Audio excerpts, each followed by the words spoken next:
ನೋಡ್ರಿ, ಇವತ್ತು ನಾವು ಈ ನಮ್ಮ ಸಂಗೊಳ್ಳಿ ರಾಯಣ್ಣ ಸ್ಟೇಜ್ಗೆ ಇವತ್ತು ಈ ಗತಿ ಬಂದೈತೆ.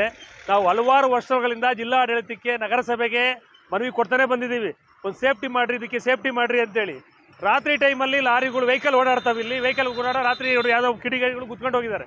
ಯಾವ ಉದ್ದೇಶ ಒಂದು CC ಕ್ಯಾಮ್ರಾ ಇಲ್ಲ, ಒಂದು ಲೈಟ್ ಇರಲ್ಲ, ಇಲ್ಲಿ ಲೈಟ್ ಹೋಗಿ ಒಂದು ಕರೆಂಟ್ ವ್ಯವಸ್ಥೆ ಇರಲ್ಲ. ದಯಮಾಡಿ ಜಿಲ್ಲಾಡಳಿತಕ್ಕೆ 100 ಸರಿ ಹೇಳಿದ್ರು ನಿರ್ಲಕ್ಷ್ಯ. ಇವು ಸರ್ಕಾರ ಇವು ದುಡ್ಡೇ ಇಲ್ಲ ಅಂತ ಹೇಳ್ತಾರೆ. ನಗರಸಭೆಯವರು ಆಯಿತು, DC ಅವ್ರು ಆಯಿತು, ದುಡ್ಡಿಲ್ಲ ಅಂತ ಹೇಳ್ತಾರೆ. ಅವ್ರು ದುಡ್ಡು ಮಾಡ್ಕೊಳಕ್ಕೆ ಮಾತ್ರ ದುಡ್ಡಿದೆ ಅವ್ರ ಹತ್ರ. ಸರ್ಕಾರ ಕೆಲಸಗಳು ಮಾಡೋಕ್ಕೆ ಅವ್ರಿಗೆ ದುಡ್ಡಿಲ್ಲ ಅಂತ ಬಡ್ಕೊಂತಿದ್ದಾರೆ. ದಯಮಾಡಿ ಕೂಡಲೇ ಎಚ್ಚೆತ್ಕೊಂಡಿಲ್ಲ ಅಂದರೆ ಇದು ಪರಿಣಾಮ ಚೆನ್ನಾಗಿರಲ್ಲ. ನೋಡಿ ಯಾವ ಗತಿ ಬಂದೈತೆ. ನಾಳೆ ಜಿಲ್ಲಾಡಳಿತ ಇದೆಲ್ಲ ನೇರ ಹೊಣೆ ಜಿಲ್ಲಾಡಳಿತ ಮತ್ತು ನಗರಸಭೆ ಆಯುಕ್ತರು ಅಂತೇಳಿ ಈ ಮೂಲಕ ಹೇಳ್ತೀವಿ, ಎಚ್ಚರಿಕೆ ಕೊಡ್ತೀವಿ. ಇದು ಆದಷ್ಟು ಜಲ್ದಿ ಕೆಲಸ ಸ್ಟಾರ್ಟ್ ಮಾಡಲಿಲ್ಲ ಅಂದರೆ ಘೋರ ಹೋರಾಟ ಮಾಡ್ತೀವಿ ಅಂತೇಳಿ ಈ ಮೂಲಕ ತಿಳಿಸ್ತಾ ಇದ್ದೀವಿ.